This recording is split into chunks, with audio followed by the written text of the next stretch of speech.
Jumpa kembali di MDT Journey Inspiration of Life. Pagi ini saya mau sharingkan teman-teman dengan temanya intisari firman Tuhan adalah mengajak kita pergi kembali ke surga setelah kita diproses iman di dunia ini. Dari landasan kitab Yohanes pasal 14 1 sampai 14 dan kitab Yohanes pasal 14 ayat 15 sampai 31 teman-teman. Nah, ini jadi tema ini teman-teman. Saya kadang-kadang jadi ragu ragu sendiri apa yang saya baca di dalam firman Tuhan. Saya baca sudah belasan kali teman-teman, dari tahun 2007 saya mulai pertama kali membaca firman Tuhan ya 2007. Tapi saya mencari Tuhan itu dari 2000 teman-teman. Jadi waktu itu benar-benar saya dibantu oleh teman rohani, mentor rohani, rohaniawan itu bagaimana untuk mencari Tuhan dengan persepsinya mereka teman-teman. Dengan persepsinya teman rohani, keluarga juga ya, keluarga, teman rohani, mentor rohani, bahkan rohaniawan. Yang aneh teman-teman, mereka itu gitu, saya anggap kan lebih dewasa, lebih mature duluan dibanding saya dalam hal rohani. Tapi kalau saya simpulkan sampai hari ini, kayaknya tidak ada, ya paling cuma segelintir lah. Kalau dari 1000 orang gitu, 1000 orang yang bicara rohani dengan saya, jangan-jangan 10 orang mungkin nggak ada kali, apa 5 orang mungkin itu, 5 orang gitu. Jadi persentase kecil sekali teman-teman. Jangan-jangan mungkin hitungannya nggak bisa pakai persentase, pakai mil gitu, per mil ya. Jadi kalau per mil itu kan 1000, kalau persentase itu per 100 gitu. Kalau per mil itu 1000. Jadi kalau saya hitung misalnya saya ada teman-teman 1000 orang, jangan-jangan yang bicara rancangan kehendak Tuhan itu untuk pergi kembali gitu ke surga, meninggalkan dunia ini gitu, paling di bawah 10 per mil mungkin. Ya 10 per mil, kalau 10 per mil kan 1%. Ya atau nggak ada mungkin, cuma 5 per mil mungkin, berarti 0,5%. Sedikit sekali teman. Jadi saya rasakan di sini tidak ada loh, hampir nggak ada. Ada mungkin 1, 2, 3 orang yang teman saya yang bicara bahwa hidup kita di dunia ini mencari Tuhan itu bukan untuk di dunia ini gitu. Tapi asumsi makro teman-teman, semua beranggapan seperti itu. Jadi kadang-kadang kalau saya beberapa kali baca firman itu, saya baca ulang sampai ada firman katakan bahwa kita ini seperti sekelompok, kita ini seperti seekor domba di tengah serigala gitu, di dalam sekelompok serigala. Saya tadinya mikirkan kalau bicara kita menghadapi bahaya, yang wajar itu kan mungkin satu serigalanya satu di dalam kelompoknya domba-domba gitu. Satu serigala di dalam kelompok domba aja, dombanya kacau teman-teman. Bisa kacau semua gitu. Gara-gara satu serigala itu bisa domba itu kacau. Diumpamakan kayak di Australia gitu atau di negara-negara barat. Ada satu jenis anjing khusus seperti anjing koli gitu ya. Itu kan yang dididik untuk bisa mengembalakan domba gitu. Itu satu anjing, bukan serigala loh. Itu satu anjing koli aja itu bisa ngatur sampai ratusan domba teman-teman. Bisa mengatur sampai mungkin ribuan, saya nggak ngerti gitu. Nah, tapi kalau di firman Tuhan katakan bahwa kita ini hidup mencari Tuhan dalam hidup yang benar gitu, hidup yang benar yang Tuhan rancang kehendaki untuk kita. Itu seperti kita hidup domba di tengah-tengah serigala. Sedangkan bayangan saya, serigalanya satu aja di tengah-tengah sekelompok domba, dombanya aja juga udah kacau teman-teman. Apalagi sekarang dibalik gitu, yang namanya serigala itu sekelompok, dombanya satu teman-teman. Jadi saya rasakan nggak salah juga ya firman Tuhan katakan begitu gitu. Saya rasakan 20 tahun lebih ini gitu teman-teman. Dari mulai keluarga saya yang udah lebih mendahului ya katanya mengenal Tuhan, mengenal firman Tuhan, bahkan secara simbolis sudah dibaptis gitu. Secara Nasrani kan udah dibaptis gitu. Ya udah terima Tuhan, udah terima firman Tuhan. Tapi tetap bicaranya tidak seperti posisi itu gitu. Tidak seperti seolah-olah ada se-ekstrim ada seekor domba di tengah serigala gitu. Ya begitupun juga dengan teman rohani saya yang udah lebih senior. Begitupun juga dengan mentor rohani yang pantas-pantas aja harus jauh lebih senior. Begitupun juga rohaniawan saya gitu. Ya pantas-pantas aja dia jauh lebih senior, apalagi sempat mengalami pendidikan kan.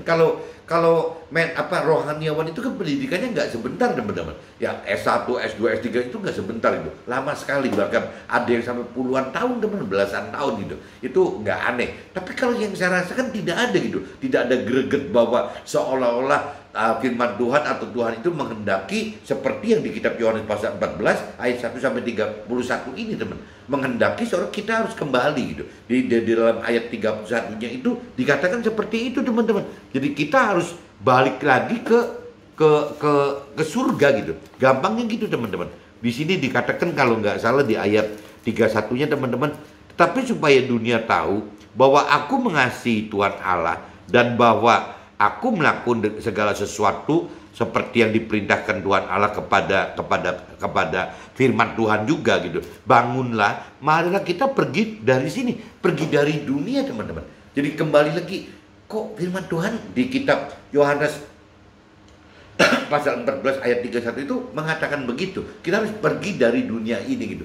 Nah, kebalik sekali dengan yang tadi saya katakan, orang-orang dunia pikir. Nah, yang saya takut itu kenapa kok antara pola pikir duniawi, ya rata-rata duniawi, orang pikir dunia gitu, dibanding dengan keluarga saya yang sudah katanya terima Tuhan, berarti kan orang berkeyakinan gitu. Ya, dan bukan cuma saudara aja, teman-teman rohani yang berkeyakinan, maksudnya sudah beragama tapi kurang mengenal mengerti akan kebenaran firman Tuhan lebih dalam. Ya itu juga sama, pola pikirnya nggak beda dengan duniawi, teman. Masuk lagi ke orang dunia, ke mentor rohani. Mentor rohani kan mesti ngajarin gitu. Tapi juga sama, masih banyak mentor rohani yang masih ragu-ragu bahwa kita ini nanti bicara kembali ke surga gitu.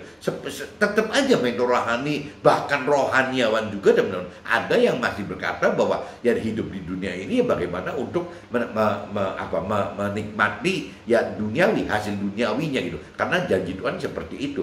Memang sih kalau saya pelajarin dari kitab Perjanjian Lama, memang nggak bisa dipungkiri, teman, bahwa memang firman Tuhan mengatakan bahwa apabila kita melakukan firman Tuhan ya kita pasti akan mendapatkan tabur tuai tadi, ya bagaimana menuai duniawinya gitu. Tapi kalau kita masuk ke dalam kitab Perjanjian Baru, contohnya kitab Yohanes pasal 14 ayat 31 ini kok jadi kembali gitu, bukannya kita meributkan, membicarakan, membahas tentang duniawi, tapi bagaimana pembahasan itu pergi dari dunia, bagaimana Tuhan ingin kita pergi ke dunia. Nah, tapi dengan berjalannya waktu selama 20 tahun lebih ini, ya saya timbul pengertian saya sendiri, teman-teman. Lepas ini apakah pengertian saya terdukung tidak oleh keluarga saya, atau teman rohani, atau mentor rohani, atau rohaniwan, saya kurang ngerti. Tapi di pengertian saya timbul begini, teman-teman, bahwa di tipe sepenangkapan saya gitu, sebagai pengusaha gitu, kalau saya tangkap, ya Tuhan itu tidak melarang kita untuk menikmati mendapatkan hal duniawi, teman. Yang Tuhan larang itu kan kita jangan sampai menikmati, mungkin jangan menggunakan hal duniawi itu harus, teman-teman. Tapi kalau menikmati duniawi itu tidak bisa gitu. Karena kalau sudah bicara menikmati duniawi, mungkin kalau dalam bahasa firmannya ada yang katakan mencintai uang gitu. Nah, mencintai uang atau mengingini kaya gitu kan. Di firman kan katakan begitu. Ada mencintai uang, ada mengingini kaya, atau yang tadi saya bilang menikmati duniawi. Itu rasanya salah, teman-teman. Karena kalau waktu kita menikmati mencintai uang, ya bagaimana istilahnya menikmati keinginan duniawinya gitu, ya otomatis kita susah, teman-teman. Untuk meninggalkan duniawi itu susah. Karena kita terjerembab masuk ke dalam ya itu sukses duniawi, bahagia duniawi, ya bisa memenuhi hal-hal nafsu duniawi. Jadi ya itu tujuan-tujuan itu kan tujuan ya orang-orang dunia, teman, orang-orang yang bicara duniawi. Bahkan iblis pun merancangkan dan merencanakan untuk menjerat kita manusia ini dengan cara begitu, teman-teman. Ya bagaimana merancang dan menghendaki ya kita hidup bisa sukses di duniawi, kita bisa bahagia di duniawi, kita bisa memenuhi nafsu-nafsu duniawi tanpa menginginkan kita pergi kembali gitu ke dalam surga. Sedangkan firman Tuhan dan Tuhan katakan bahwa kita itu asalnya bukan dari dunia ini, asal kita itu dari akhirat, dari surga tadi gitu. Nah, kenapa kok sekarang bisa berbalik untuk bisa manusia mengingini ya tinggal di dunia ini karena merasa sudah mapan dan nyaman, dan aman gitu, teman. Jadi mereka orang-orang dunia merasakan seperti itu gitu. Nah, kenapa? Karena yang balik lagi soal kekayaan itu meskipun dengan segala macam cara mendapatkannya dihalalkan gitu, ya dianggapnya itu keamanan gitu. Ya dengan adanya harta jadi mendapatkan keamanan dan kenyamanan gitu. Ya kalau sakit ya gampang bisa ke rumah sakit atau cari dokter di luar negeri atau pola pikirnya seperti itu teman-teman. Nah begitu pun juga soal bahagia. Bahagia itu segala macam cara juga dihalalkan gitu ya. Misalnya ganja, minuman keras, hidup di dunia gemerlap, di dunia malam, ini itu, ya itu dihalalkan gitu. Jadi dianggapnya bahwa itu adalah kebahagiaan gitu. Nah begitupun juga, yang penting ada uang, bisa beli apa aja gitu, bisa beli rumah yang lux, bisa beli mobil yang branded, bisa beli pakaian, aksesoris, semua. Jadi ya ujung-ujungnya akhirnya bagaimana manusia itu sangat bergantung dengan hal-hal duniawi tadi teman-teman. Nah kalau kita simak lebih dalam setelah saya pelajarin beberapa kali itu, bahwa kok keinginan Tuhan ternyata tidak seperti ini gitu ya. Kenapa kok pengertian semacam ini bukan didapat dari mestinya kan didapat dari keluarga saya yang lebih dewasa rohani, ya mentor rohani atau rohaniawan. Logikanya kan itu teman-teman. Ya keluarga saya atau teman rohani saya yang lebih senior atau mentor rohani atau rohaniawan yang memberikan saya input semacam ini. Ternyata tidak loh teman. Bahkan sekarang saya sedang belajar gitu bagaimana untuk lebih mengenal, lebih mengerti dan coba lebih berani melakukan. Lah, saya sendiri malah jadi tontonan. Saya sendiri malah jadi seperti berasa jadi tontonan, teman. Yang waktu saya sharingkan seperti ini pun dianggapnya hal aneh gitu. Ya dianggapnya hal tidak wajar. Padahal kalau saya bicara dari sisi firman, loh, yang bukannya yang seperti ini yang wajar gitu. Kenapa? Loh, firmannya memang begitu, katakan begitu kok. Ya, bukan saya mengatakan begitu. Firmannya yang mengatakan, contohnya paling gampang di kitab Yohanes pasal 14 ayat 31. Tetapi supaya dunia tahu bahwa aku mengasihi Tuhan Allah dan bahwa aku, maksudnya firman Tuhan atau Nabi Isa ini gitu. Tetapi supaya dunia tahu bahwa Nabi Isa atau firman Tuhan mengasihi Tuhan Allah dan bahwa Nabi Isa atau firman Tuhan melakukan segala sesuatu seperti yang diperintahkan Tuhan Allah kepada Nabi Isa atau firman Tuhan itu. Bangunlah, marilah kita pergi dari sini. Maksudnya pergi dari dunia teman-teman. Pergi kemana? Ya pergi ke surga gitu. Ya ke akhirat, ke dalam surga. Ini jelas perintahnya itu loh. Tapi kenapa gitu yang kembali lagi keluarga saya yang udah lebih dewasa rohani, teman rohani saya yang lebih dewasa rohani, yang namanya mentor rohani yang wajar saja lebih dewasa rohani, rohaniawan. Kenapa gitu? Ya 1 per mil aja ragu-ragu loh. 5 per mil mungkin ya nggak tahu ada apa enggak gitu. Kalau 5 per mil balik lagi 0,5% teman. Jadi betapa bisa terbayang oleh teman-teman gitu. Betapa anehnya dianggap tidak wajarnya kita yang melakukan firman Tuhan gitu. Ya betapa dianggap bodohnya kita yang melakukan firman Tuhan. Kenapa? Karena proporsinya kecil sekali teman-teman. Di bawah 1 per mil gitu. Di bawah 1% yang melakukan itu loh. Jadi ya ini yang disebut apabila kita melakukan firman itu dianggap ketidakwajaran dan kebodohan bagi dunia. Ya ini teman-teman. Nah ini nggak mudah teman. Waktu kita dalam kondisi mendobrak awalnya, contohnya saya sendiri di dalam keluarga saya kan hijrah teman-teman dari adat istiadat tradisi itu kan sudah umur 47 teman. 47 itu saya baru bisa dibaptis gitu. Saya terima secara formalitas, secara simbolis saya terima Tuhan dan firman itu umur 47 teman. Tapi saya belajar tetap komit teman, karena saya merasa sudah tertinggal terima Tuhannya. Jadi saya komit. Jadi waktu saya benar-benar terima pribadi Tuhan Allah dan firman Tuhan Allah, ya saya baca firman Tuhan Allah sampai belasan kali. Mungkin kalau sekarang kalau tidak diurut ya mungkin udah puluhan kali ya. Tapi sudah yang terakhir di atas belasan itu masuk ke puluhan, sudah tidak bisa urut teman. Kalau dulu kan urut gitu, dari kitab saya baca dari kitab Matius diterusin sampai kitab Wahyu, nyambung lagi kitab Kejadian, sambung lagi sampai kitab Ayub gitu. Ya saya terus begitu gitu, belasan kali begitu. Tapi sudah menginjak beberapa lewat dari belasan, berarti terakhir kan 19. Nah begitu saya nginjak ke 20 gitu, mulai sudah tidak pakai urutan. Jadi ya saya baca mulai siksak begini gitu. Jadi sama aja contohnya sharing pagi ini, saya kan tidak dasarnya diurut gitu.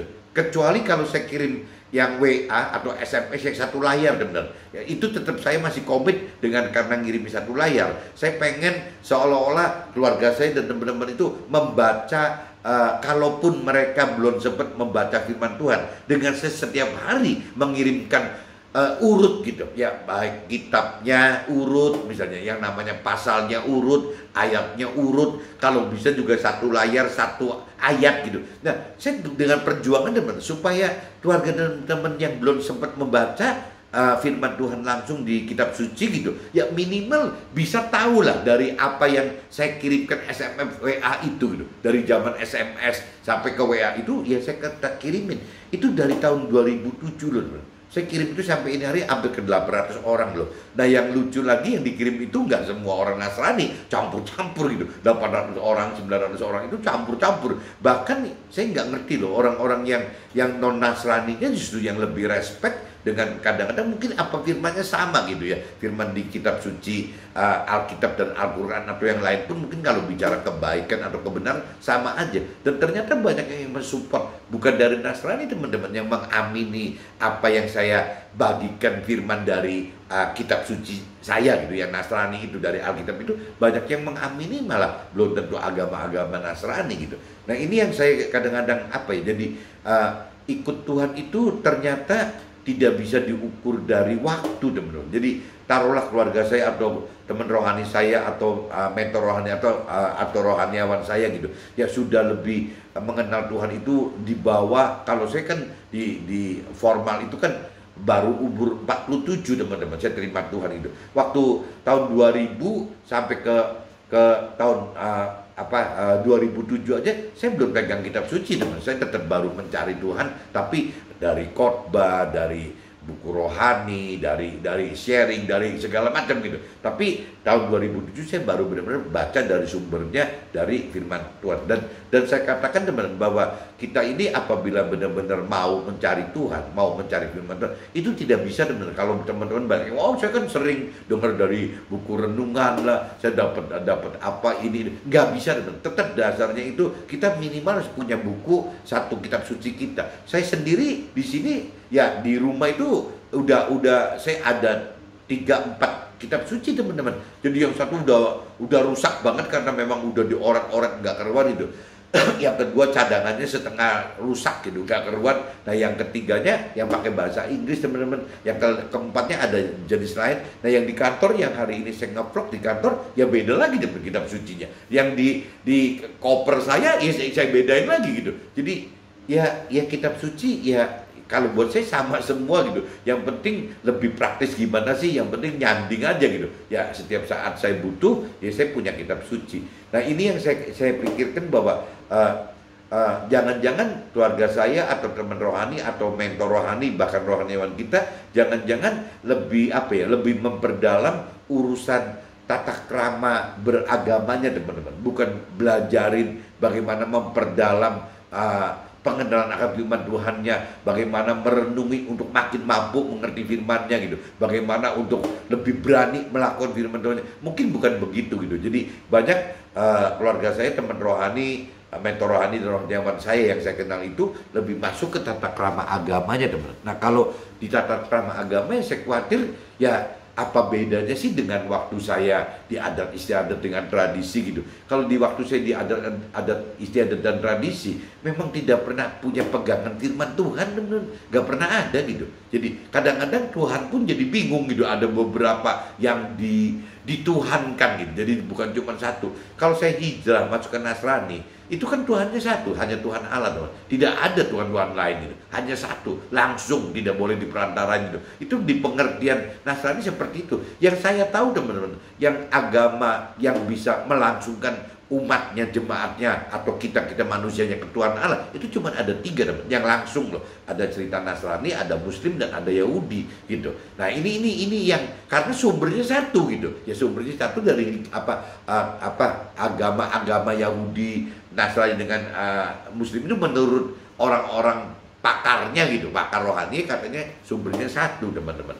Nah ini yang menyebabkan jadi sasarannya sama gitu, cuma nabinya kalau dipelajarin beda gitu. Yang namanya Yahudi mungkin nabinya lebih condong ke Nabi Musa, yang Nasrani lebih condong ke Nabi Isa, yang Islam lebih condong ke Nabi Muhammad. Tapi tiga-tiganya kalau saya pikir sama dong, tujuannya itu akhirnya ujungnya itu ke Tuhan Allah gitu. Nah tapi kalau waktu saya tradisi dan ada istiadat itu agak beda teman-teman. maksudnya baik gitu, tapi beda gitu. Jadi saya bisa cerita di adat istiadat tradisi saya itu identik, yang saya sembah itu ya Tuhan Allah jelas ada, tetapi dua Tuhan Allah juga ada yang saya sembah. Tapi begitu masuk ke dalam Nasrani nggak bisa, teman. Yang disembah itu cuma satu. Di Muslim juga yang saya tahu harus begitu, harus satu Tuhan Allah aja. Di Yahudi juga sama, harus satu Tuhan Allah aja. Nah ini pengertian seperti ini teman-teman yang membuat saya jadi fokus karena haus ya, waktu zaman adat istiadat tradisi saya tidak punya pegangan apa-apa, jadi akhirnya semua dari tata krama lagi ya, tidak ada dasarnya mana yang benar mana yang salah gitu ya, semua ya informasi si leluhur kita, orang-orang tua kita kan, dari orang tua kita, dari kakek nenek kita, dari mungkin makin satu buyut atau satu kali lagi ya, itu paling dari situ teman. Jadi tata krama nggak ada pegangan teman. Tapi kalau sekarang saya ada di Nasrani atau teman-teman saya yang di Muslim atau keluarga saya di Muslim gitu, itu kan punya pegangan teman.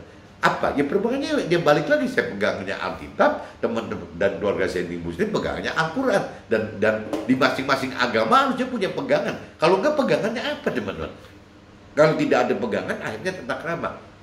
Nah, cuman yang disayangkan, orang-orang yang sudah beragama, logikanya kan harus punya pegangan, sudah punya pegangan itu ya, pegangan Tuhan Allahnya dan pegangan firman Tuhan Allahnya, harusnya itu. Nah, cuman karena mungkin terbawa dari turunan nenek moyang kita, leluhur kita itu dengan cara adat istiadat dan tradisi, akhirnya teman-teman ya tidak diberlakukan gitu. Jadi bagaimana mengcombine gitu, menggabungkan antara bertuhan Allah dengan ya itu, balik lagi ya, dengan adat istiadat dan tradisi. Jadi banyak sekali orang yang mau perlakukan Tuhan Allah atau firman Tuhan Allah itu mirip-mirip dengan waktu adat istiadat dan tradisi, teman. Padahal benar-benar bertolak belakang gitu, bertentangan habis, teman-teman.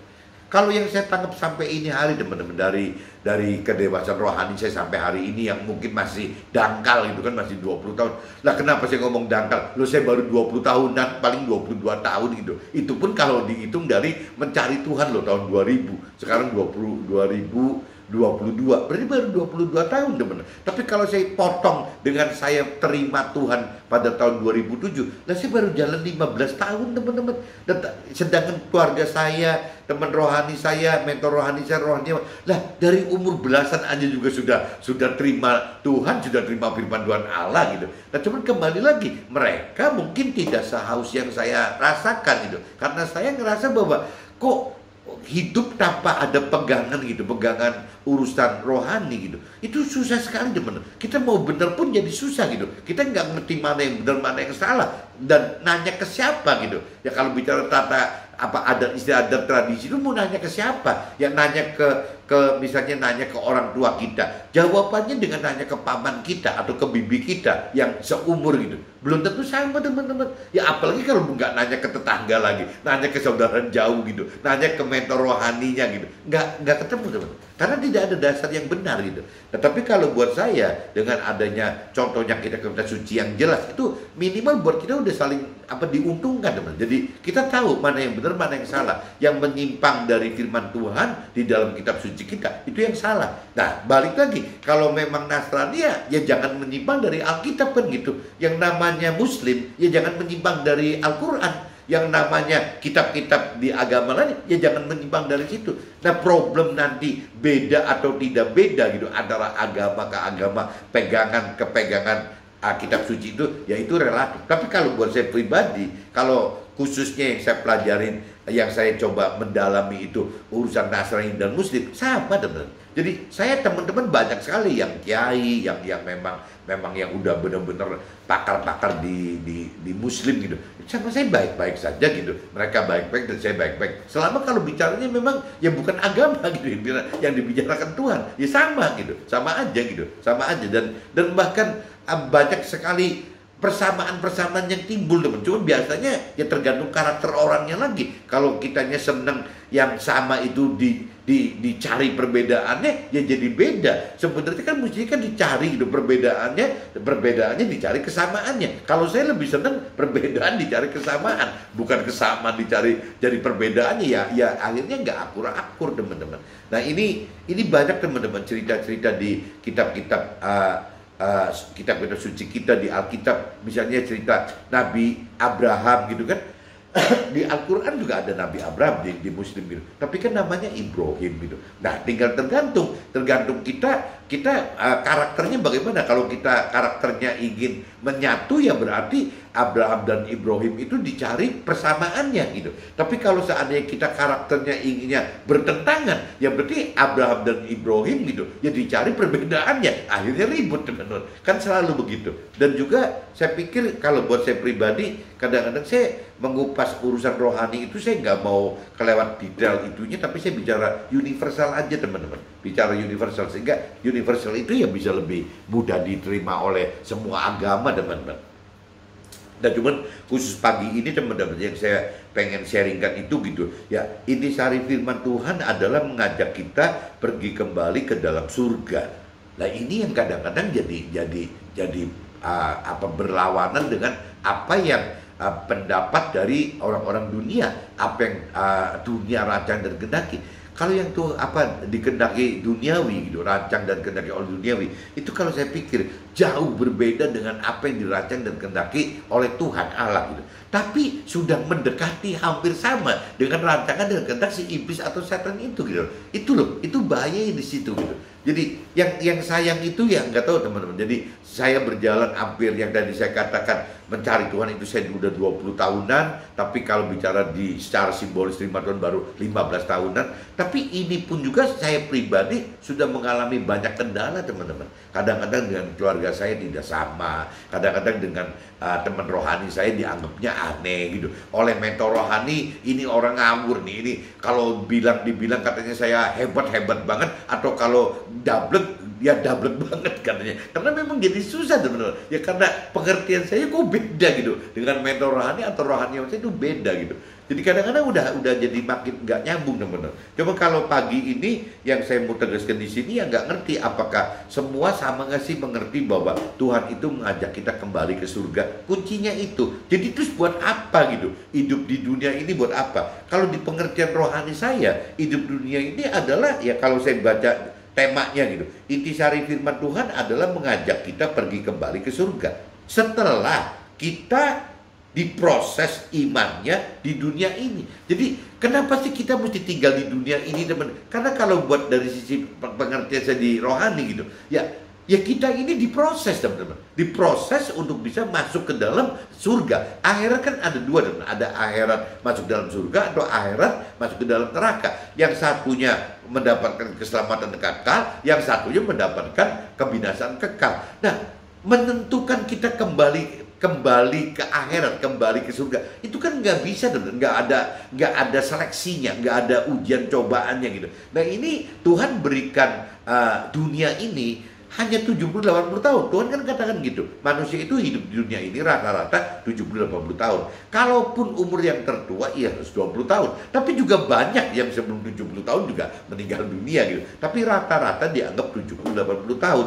Nah, waktu umur 70-80 tahun itu atau sampai 120 tahun ini dianggapnya kan masa kita di dunia. Tetap aja teman-teman pengen di bawah 70 tahun, pengen 70 tahun atau 70 sampai 80 tahun atau 80 tahun atau sampai 120 tahun. Sebutannya kan tetap fana teman, karena ada batasnya gitu. Beda dengan kalau kita hidup di akhirat nanti gitu. Lepas itu neraka atau surga, itu tidak berbatas teman-teman.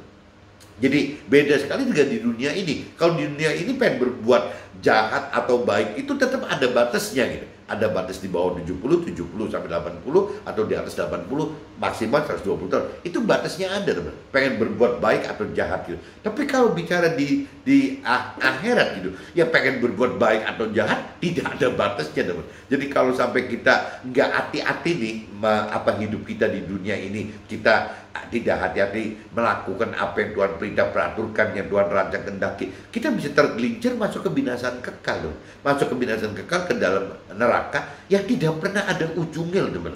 Itu kekal benar, tidak ada ujungnya, tidak ada di bawah 70 tahunnya, tidak ada 70 sampai 80 tahunnya, tidak ada yang di atas 80 tahunnya, tidak ada maksimal 120 tahun. Itu tidak ada batasnya teman. Ya terus aja di kebinasaan kekal dalam neraka. Nah, sebaliknya sama teman. Orang yang masuk ke dalam keselamatan kekal di dalam surga sama, nggak ada batasnya teman. nggak ada batas di bawah 70, 70, 80, atau 80, atau maksimal 120, nggak ada gitu. Jadi kekal juga. Jadi nah, untuk yang menentukan kita masuk ke dalam alam akhirat, ke dalam mendapatkan kebenaran kekal dalam neraka atau mendapatkan keselamatan kekal dalam surga itu, ya kembali hidup di dunia ini. Di dunia ini kita diproses dengan cara didatangkan oleh Tuhan atau dibiarkan oleh Tuhan segala macam permasalahan. Permasalahan itu didatangkan untuk bisa orang tahan nggak, tetap punya iman ya, untuk tetap melakukan firman Tuhan. Tujuan kita hidup di dunia itu secara rohani seperti itu, teman-teman. Bukan yang seperti orang duniawi atau iblis setan rancangan atau orang keyakinan rancangan. Tujuan hidup di dunia bagaimana mengumpulkan harta benda sebanyak-banyaknya supaya turunan kita bisa gini. Ya itu nggak bisa, teman-teman. Yang firman Tuhan katakan percuma gitu, itu juga akan ditinggalkan semua. Bahkan kalau sampai turunannya, anak cucunya nggak benar, itu malah jadi kekayaan itu akan menjadi racun, teman-teman. Akan menjadi racun bagi anak cucu kita gitu. Jadi kacau semua. Akhirnya gara-gara harta benda itu, dan sama sekali tidak ada harta benda bekal akhirat, cuman adanya harta benda di dunia ini, akhirnya turunan kita, anak cucu kita hanya berkecimpung dalam hal harta benda dunia tadi, teman-teman. Sedangkan kalau kita sudah mati, kitanya sudah meninggal, atau anak kita sudah meninggal ke cucu kita meninggal ke cicit, tidak ada satu orang pun, satu kelompok di antara keluarga kita yang bisa membawa sesuatu satu pun ke alam akhirat gitu. Apa kalau cerita orang kaya dengan Lazarus, dengan Nabi Abraham itu, setetes air pun, satu titik air di jari itu aja nggak bisa, teman-teman. Dari sini, dari dunia dibawa ke akhirat nggak bisa. Dari surga ke bareng-bareng akhirat yang lebih dekat aja, surga ke neraka juga ada jurang yang dalam sekali katanya. Apalagi dari dunia ke akhirat ya lebih-lebih lagi, jaraknya lebih berat lagi gitu. Di dalam situ aja juga udah kendalanya seperti itu, teman-teman. Jadi saya balikin lagi pagi ini, teman-teman. Ya teman-teman harus bisa mulai. Saya juga tidak beriman 100% pasti saya enggak, saya juga banyak keraguan, teman. Karena kembali lagi saya sekarang merasa seperti domba di tengah-tengah serigala. Kenapa? Karena keluarga saya itu kok serigala semua, berbeda dengan saya gitu. Ya teman rohani saya juga masih serigala semua gitu. Yang namanya mentor rohani juga mayoritas masih serigala, rohaniawan juga serigala. Cuman ada gitu, mungkin yang kembali dari saya katakan 5 per mil, 10 per mil sih ada yang kebenaran cocok. Itu pun juga kadang-kadang perbedaan radikal positifnya, ekstrim positifnya berbeda. Ada yang all out berani begitu, tapi ada juga yang tidak. Nggak tahu, dengan saya sharing seperti itu teman-teman bisa tangkap nggak? Jadi maksud saya, jadi sebenarnya kita hidup itu apabila mengacu kepada kitab Yohanes 14 ayat 1-31 dan khususnya ayat 31, sebenarnya Tuhan itu menghendaki kita balik ke sorga ya setelah diproses iman kita di dalam dunia ini. Berarti dunia ini adalah tempat proses ya, bukan tempat untuk mapan mantap gitu, bukan untuk mengumpulkan harta duniawi gitu, harta benda duniawi, bukan itu, untuk mengumbar nafsu, bukan itu gitu. Jadi di sini sifatnya sebenarnya hanya akan dilewati oleh kita gitu. Setelah kita melalui proses iman ini bagus, ya kita akan mendapatkan keselamatan akhirat di sana, di surga, atau kita akan mendapatkan kebenaran kekal di dalam neraka. Cuma itu aja. Ini prosesnya di sini, teman-teman. Nah, proses itu biasanya datangkan banyak permasalahan itu yang menggosok kita gitu, yang memproses uji coba kita, ya kita tetap bertahan melakukan firman Tuhan atau tidak. Nah, cuman kembali lagi, kalau kita ingin melakukan firman Tuhan, ya pasti basicnya kan harus mengerti firman Tuhan. Kalau tidak ada mengerti firman Tuhan, caranya bagaimana? Nah, untuk bisa mampu mengerti firman Tuhan, katanya firman Tuhan harus bisa menghidupkan roh Tuhan. Kalau tidak bisa menghidupkan roh Tuhan, kita tidak akan mampu mengerti firman Tuhan dari pikiran, perasaan, dan kehendak Tuhan gitu. Nanti akhirnya dikhawatirkan hanya mengenal, mengerti mengenal, mengerti dan kehendakinya hanya dari manusia saja, bukan dari Tuhan. Itu kalau kita tidak menghidupkan roh Tuhan. Dan untuk bisa mampu melakukan firman Tuhan, teman, untuk berani gitu, dibutuhkan juga firman roh Tuhan juga, teman. Jadi urutannya ya kembali lagi kita harus kenal firman Tuhan, harus mengerti firman Tuhan, di mana pengertian firman Tuhan menghidupkan roh Tuhan itu menghidupkan jadi mampu mengerti dan mampu melakukan. Tapi sebelum mengerti teman, kita kan harus mau mengenal teman, harus mengenal. Nah untuk mengenal itu kan tidak cuma sekedar mengenal, kita harus lebih belajar menggali kedalaman untuk pengenalan firman Tuhan itu sampai jadi mampu mengerti gitu, sampai mengerti dan mampu mengerti.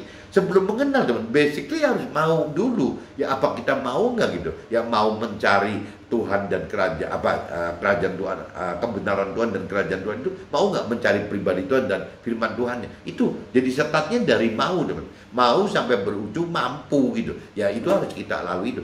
Nah itu semua kita dapatkan itu kalau menurut versi rohani. Ya kita dapatkan ya, waktu kita tinggal di dunia ini teman-teman. Dan jelas itu sifatnya sementara. Jadi kalau teman-teman merasa hidup di dunia ini susah sekali, nggak enak sekali, nggak usah takut karena sifatnya sementara teman.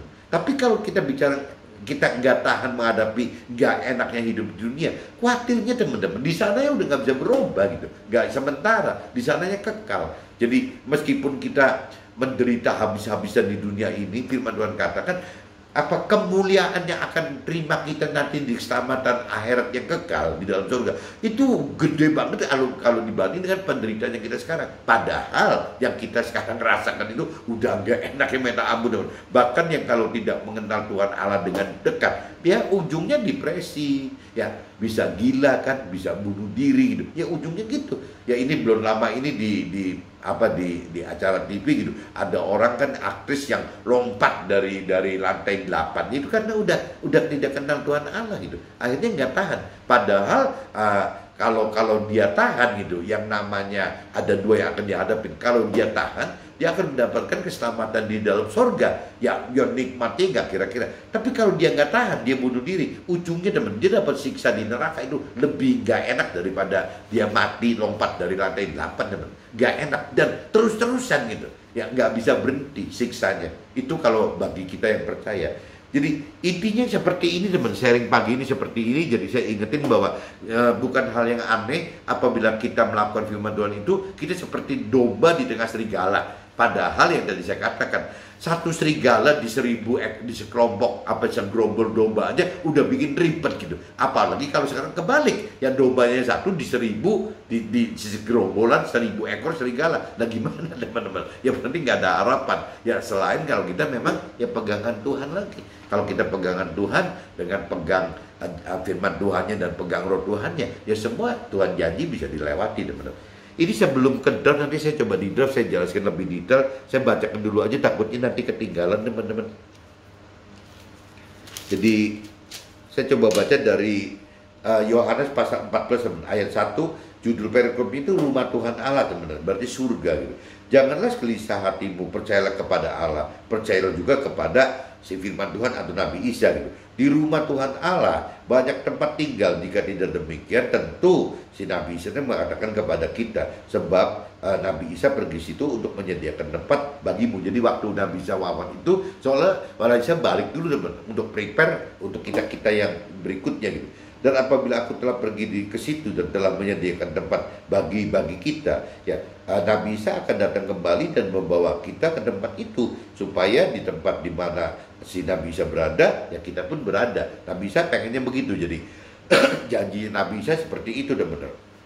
Nah, terus kata Thomas muridnya gitu kepada Nabi Isa, kami tidak tahu kemana engkau pergi, jadi bagaimana kami tahu jalan ke situ? Nah terus kata Nabi Isa kepadanya, firman Tuhanlah jalan dan kebenaran dan hidup gitu. Jadi firman Tuhanlah, melalui firman Tuhanlah gitu. Kalau apabila kita melakukan firman Tuhan, yaitu adalah jalan, kebenaran dan hidup. Itu Nabi Isa katakan kepada Thomas seperti itu gitu. Tidak ada seorang pun yang datang kepada Tuhan Allah kalau tidak melalui firman Tuhan tadi, tidak melakukan firman Tuhan Allah tadi gitu.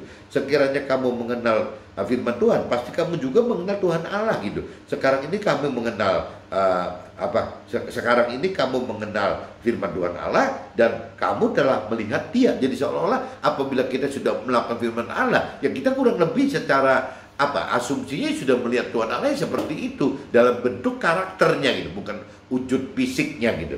Kata Filipus kepadanya, tunjukkanlah Tuhan Allah itu kepada kami, itu sudah cukup bagi kami. Kata Nabi Isa kepadanya, telah sekian lama aku bersama-sama kamu, Filipus. Namun engkau tidak mengenal aku gitu. Maksudnya tidak mengenal Nabi Isa, tidak mengenal firman Tuhan gitu. Ya barang siapa telah melihat Nabi Isa atau melakukan firman Tuhan, ia telah melihat Tuhan Allah. Bagaimana engkau berkata, tunjukkanlah Tuhan Allah itu kepada kami. Jadi pelaku firman Tuhan Allah itu ya sudah dianggap dia sudah melihat Tuhan Allah, teman-teman. Secara kembali lagi bukan secara wujud fisik, karena Tuhan Allah kan roh gitu. Gimana mau bisa dilihat gitu? Tidak percayakah engkau bahwa aku di dalam Tuhan Allah dan Tuhan Allah di dalam si firman Tuhan itu? Apa yang aku katakan kepadamu, apa yang firman Tuhan katakan itu tidak firman Tuhan katakan dari dirinya Nabi Isa sendiri, tapi dari Tuhan Allah yang diam di dalam Nabi Isa waktu itu sebagai roh Tuhannya. Ya, roh Tuhanlah yang melakukan pekerjaan si Tuhan Allah tadi, teman-teman. Percayalah kepadaku, kepada firman Tuhan juga, bahwa firman Tuhan di dalam Tuhan Allah dan Tuhan Allah di dalam firman Tuhan, atau setidak-tidaknya percayalah karena pekerjaan-pekerjaan itu sendiri. Ya, aku berkata kepadamu, sesungguhnya barang siapa percaya kepadaku, ia akan melakukan juga pekerjaan-pekerjaan yang aku lakukan, bahkan pekerjaan-pekerjaan yang lebih berat daripada itu, sebab aku pergi kepada Tuhan Allah. Jadi kalau di Nasrani kan kita disebutnya kan adik-adiknya, karena sulungnya itu kan Nabi Isa, teman. Jadi Nabi Isa itu kembali ke Tuhan Allah dulu, ke akhirat dalam surga. Ceritanya kalau dari cerita Nasrani mempersiapkan untuk kita-kita yang orang Nasrani, teman-teman, untuk kita bisa tinggal di surga bersama Tuhan Allah gitu. Dan apa juga yang kamu minta dalam nama Tuhan gitu, ya aku akan melakukannya supaya Bapa dimuliakan di dalam Anak. Jadi kalau di Nasrani, apabila kita meminta sesuatu dengan nama Nabi Isa gitu, yaitu juga akan lebih diperhatikan oleh Tuhan Allah. Intinya gitu, teman. Karena memang ya waktu itu Nabi Isa adalah sebagai utusan Tuhan Allah bagi Nasrani gitu. Dan jika kamu meminta sesuatu kepadaku dalam namaku, aku akan melakukannya. Nabi Isa menjanjikan penghibur. Nah ini jadi memintakan, Nabi Isa memintakan kepada Tuhan Allah, menyediakan penghibur dalam arti kata Tuhan untuk kita manusia gitu. Jikalau kamu mengasihi aku, kamu akan menuruti segala perintahku. Aku akan minta kepada Tuhan Allah, dan ia akan memberikan kepada seorang penolong yang lain, supaya ia menyertai kamu selama-lamanya, yaitu roh kebenaran, berarti roh Tuhan, roh kudus, atau di muslimnya nur gitu, cahaya dari Tuhan Allah. Dunia tidak dapat menerima dia, sebab dunia tidak melihat dia dan tidak mengenal dia. Tetapi kamu mengenal dia, sebab ia menyertai kamu dan akan diam di dalam kamu. Nah ini cerita roh Tuhan, teman-teman. Orang yang mengasihi Tuhan itu yang akan bisa disertai oleh roh Tuhan itu. Orang yang melakukan Tuhan, mengasihi Tuhan dan melakukan firman Tuhan, itu akan dapatkan roh Tuhan yang dari Tuhan Allah, teman-teman. Aku tidak akan meninggalkan kamu sebagai yatim piatu. Aku datang kembali kepadamu tinggal sesaat lagi, dan dunia tidak akan melihat aku lagi, tetapi kamu melihat aku, sebab aku hidup dan kamu pun akan hidup. Pada waktu itulah kamu akan tahu bahwa aku di dalam Tuhan Allahku, dan kamu di dalam aku, dan aku di dalam kamu. Jadi ini kaitannya kita manusia, firman Tuhan dan Tuhan Allah, teman. Itu kaitannya nyambung tiga. Jadi kita firman Tuhan dan roh Tuhan dengan Tuhan Allah itu nyambung, teman-teman. Barang siapa memegang perintahku dan melakukannya, dialah yang mengasihi aku. Dan barang siapa mengasihi aku, ia akan dikasihi juga oleh Tuhan Allahku, dan aku pun akan mengasihi dia dan akan menyatakan diriku kepadanya. Yudas yang bukan Iskariot berkata kepadanya, apakah sebabnya maka engkau hendak menyatakan dirimu kepada kami dan bukan kepada dunia gitu. Nah jawab Nabi Isa, jika seorang mengasihi aku, ia akan menuruti firmanku. Jadi jangan ngomong Tuhan, kita sayang ke Nabi Isa, kita sayang ke Tuhan Allah, tapi enggak melakukan firman Tuhan, tidak menuruti firman Tuhan, itu bullshit, itu bohong gitu. Dan Tuhan Allahku akan mengasihi dia, dan kami akan datang kepadanya dan dia bersama-sama dengan dia. Barang siapa tidak mengasihi aku, Nabi Isa dan firman Tuhan, ia tidak menuruti firmanku. Dan firman yang kamu dengar itu bukanlah daripadaku, melainkan daripada Tuhan Allah yang mengutus aku. Semua itu kukatakan kepadamu selagi aku berada bersama-sama dengan kamu. Tetapi penghibur, yaitu roh kudus atau roh kebenaran atau roh Tuhan atau nur yang orang Islam katakan itu, yang akan diutus oleh Tuhan Allah dalam namaku, dialah yang akan mengajarkan segala sesuatu kepadamu dan akan mengingatkan kamu akan semua yang telah kukatakan kepadamu. Jadi teman-teman ingat, teman-teman, apabila kita sudah menghidupkan roh Tuhan di dalam kita, pengajar kita itu cuma tidak statusnya mentor rohani atau rohaniawan, tapi juga bisa langsung ya firman Tuhan dan roh Tuhan itu, teman-teman. Ini dikatakan di ayat 26, tetapi penghibur, yaitu roh kudus atau roh Tuhan, atau Nur yang akan diutus oleh Tuhan Allah dalam namaku. Dialah yang akan mengajarkan segala sesuatu kepadamu dan akan mengingatkan kamu akan semua yang telah kukatakan kepadamu. Coba teman-teman kasih tanda Anda kitab Yohanes 14 ayat 26 teman. Itu kayaknya penting sekali gitu. Damai sejahtera ku tinggalkan bagimu, damai sejahteraku ku berikan kepadamu, dan apa yang kuberikan tidak seperti yang diberikan oleh dunia kepadamu. Janganlah gelisah dan gentar hatimu. Kamu telah mendengar bahwa aku telah berkata kepadamu, aku pergi tetapi aku datang kembali kepadamu. Sekiranya kamu mengasihi aku, kamu tentu akan bersukacita dengan aku pergi kepada Tuhan Allahku, sebab Tuhan Allahku lebih besar daripada aku. Dan sekarang juga aku mengatakan kepadamu sebelum hal itu terjadi, supaya kamu percaya apabila hal itu terjadi. Tidak banyak lagi aku berkata-kata dengan kamu, sebab penguasa dunia ini datang dan tidak berkuasa sedikit pun atas diriku.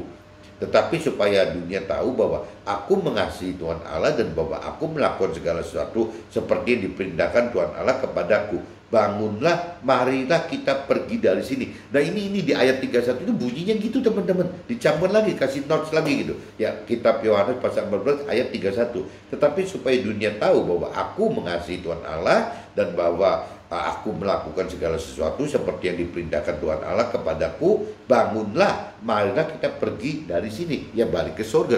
Ini saya sudah bacakan di kitab Yohanes pasal 14 ayat 1 sampai 14. Dan saya sambung tadi kitab Yohanes pasal 15 ayat 15 sampai 31. Ini saya masuk ke dalam draft aja teman-teman.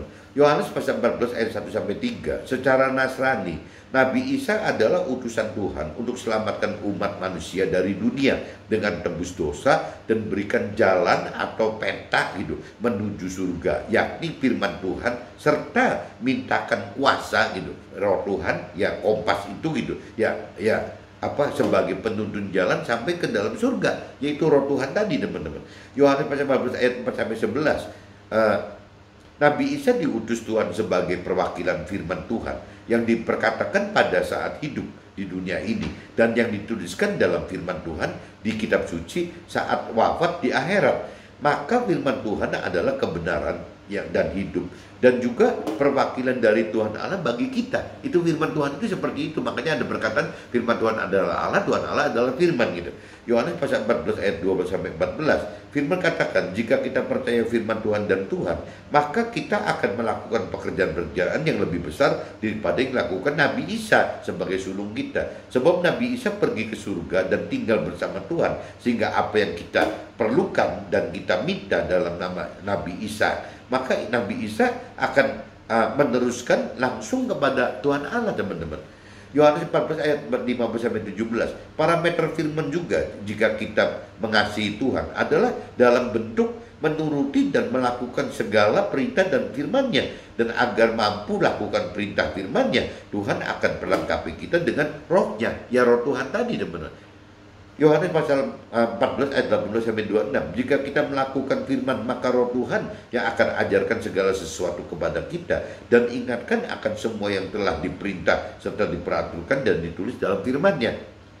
Yohanes pasal 14 ayat 27 sampai 31. Pelaku firman yang benar akan dapatkan damai sejahtera yang ditinggalkan dan diberikan Tuhan kepada pelaku firman. Dan damai sejahtera ini berbeda dengan yang diberikan dunia. Damai sejahtera yang dari Tuhan akan membuat kita tidak gelisah dan gentar hati. Ya, marilah kita pergi dari dunia sini. Malah yang tadi dikatakan ya, firman Tuhan ingatkan bahwa ya ujung-ujungnya kita bukan tempatnya di dunia ini teman. Nah ini kalau kita bahas kitab Yohanes pasal 15 27 sampai 31 khususnya untuk damai sejahtera. Ini damai sejahtera yang dari Tuhan ini istimewa teman. Jadi damai sejahtera dalam Tuhan itu memang bagi dunia itu hal yang tidak wajar dan kebodohan gitu. Jadi banyak sekali kalau orang sudah dewasa rohani, dia itu akan mendapatkan damai sejahtera bukan tadi di akhirat, tapi di dalam dunia ini pun dia bisa dapatkan teman. Jadi meskipun hidupnya istilahnya tidak berkecukupan gitu, tapi ya tidak kekurangan gitu, hidupnya realitanya kekurangan,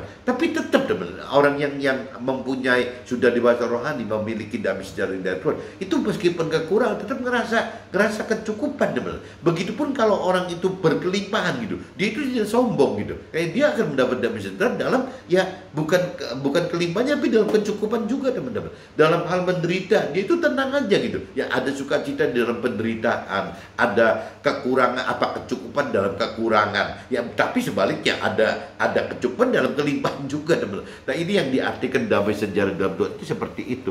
Jadi mudah-mudahan pagi ini sharing intisari firman Tuhan adalah mengajak kita pergi kembali ke surga itu, ya teman-teman bisa ngerti bahwa itu ada di kitab Yohanes pasal 14 ayat 31 bunyinya gitu, kita harus balik ke surga gitu. Nah setelah kita mengalami proses sementara di dunia ini teman-teman, mudah-mudahan bisa ditangkap teman-teman. Oke, see you, bye-bye.